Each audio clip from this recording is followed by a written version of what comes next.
ইতিহাস সাক্ষী সেই ব্রিটিশ খেদাও আন্দোলন থেকে শুরু করে 2001 সালের 1 অক্টোবরের নির্বাচন পর্যন্ত ওলামারা যেখানে ঐক্যবদ্ধ হয়েছে সেখানেই বিজয় এসেছে।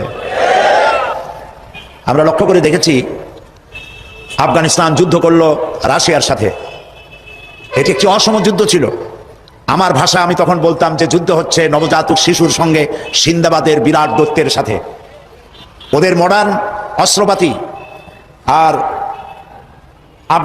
আফগান মুজাহিদদের কাছে হলো নূহ আলাইহিস সালামের জামানায় বন্যায় ভিজানো গাদা বন্দুক, এই দিয়ে তারা লড়লেন। সেই লড়াইয়ে দেখা গেল রাশিয়ার মতো বিশাল দৈত্য কুপকাত হয়ে গেল, আর আল্লাহ তাআলা আফগান মুজাহিদিনদেরকে জিতিয়ে দিলেন। কেন দিয়েছিলেন? কারণ যুদ্ধ যখন লাগলো তখন সবাই পালানো শুরু করলো। ওই দেশটা জঙ্গল আর পাহাড় দিয়ে ভরা, সব পাহাড়ে জঙ্গলে সব পালাতে শুরু করলো। পালাই গিয়ে দেখলো ওলামারা সব এক জায়গায় এসে গেছে। ওই সব ওলামা যারা একজন আর একজনকে দেখতে পারে না, দেখলেই রুমাল দিয়ে মুখ ঢাকে, সালাম দিলে জবাব দেয় না। ফতোয়া দিয়েছিল সে কাফের 5 কারণে, উনি কাফের 3 কারণে, আর উনি কাফের 17 কারণে। এদেরকে যারা কাফের না মনে করে তারাও কাফের। আর ওই সব কাফের মরে গেলে তাদের কবরের উপর যে ঘাস হয় সেই ঘাস যে গরুতে খায় সে গরুও কাফের। এই রকমের ফতোয়াবাজি যারা করছিল তারা পাহাড়ে জঙ্গলে সব একজনের সঙ্গে আরেকজনের দেখা হয়ে গেল, সালাম করলো, কোলাকুলি করলো। ব্যাপারটা ছিল এরকম, একজন বলছিল যে আমার ছেলেরা গেল মামু বাড়ি, মেয়েরা গেল নানা বাড়ি, বউ গেল তার বাপের বাড়ি, আমি গেলাম আমার শ্বশুর বাড়ি, যাই দেখি আমরা সব এক জায়গায়। এখন জঙ্গলের ভিতরে গিয়ে আলেম ওলামা, সুন্নি বেদাতি এইটা সেইটা সব এক জায়গায় হয়ে গেছে, কোলাকুলি শুরু হয়েছে। বললো যদি এই কোলাকুলি আগে করতাম তাহলে তো রাশিয়ার ভূত আমাদের ঘাড়ে চড়তে পারতো না। সুতরাং 9 বছর যুদ্ধ চললো। এই 9 বছরের অসম যুদ্ধে ওলামাদের ঐক্যের কারণেই আল্লাহ পাক আফগানের মুসলমানদেরকে ইসলামী রাষ্ট্র প্রতিষ্ঠার সুযোগ করে দিয়েছিলেন।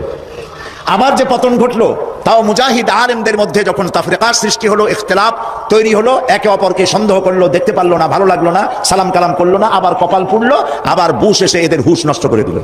আফগান আবার চলে গেল আরেকজনের দখলে। ঠিক এমনি করে ইরানের মুসলমানেরা, তাদের সাথে আমাদের আকীদার অনেক বেশ কম আছে, কিন্তু তারা যখন ঐক্যবদ্ধ হলো, ইরানের ওলামারা আয়াতুল্লাহরা যখন ঐক্যবদ্ধ হলেন, তখন আমেরিকার মতো বিরাট পরাশক্তিকে তারা প্রধানত করে ইসলামী রাষ্ট্র, তাদের ভাষায় তারা ইসলামী রাষ্ট্র প্রতিষ্ঠা করতে সক্ষম হয়েছে এবং আমেরিকাকে প্রধানত করেছে। এখানে আয়াতুল্লাহ খমিনীর একটি কথা আমার মনে পড়ে, কি সাহস তার! ইমান আকীদা যাই থাকুক, আকীদার প্রশ্নে আমরা আপোষ করবো না, কিন্তু এই কথাটা তো বলতেই পারি। যখন আমেরিকা তাকে বলেছিল যে আমার দূতাবাস থেকে যে 56 জনকে গ্রেফতার করা হয়েছে আমেরিকান, এদেরকে ছেড়ে দাও, তা না হলে তোমার খাদ্য রসদ আমেরিকা থেকে যত সাহায্য যায় সব বন্ধ করে দেওয়া হবে। আয়াতুল্লাহ খমিনী জবাব দিয়েছিলেন আমেরিকান প্রেসিডেন্টকে, তুমি কারে খাবারের ভয় দেখাও? যেই জাতির বছরে 1 মাস না খাইয়া থাকা ফরজ, সেই জাতি তোমার খাবারের অপেক্ষা করবে? তোমার মতো কাফেরদের খাবারের কোনো পরোয়া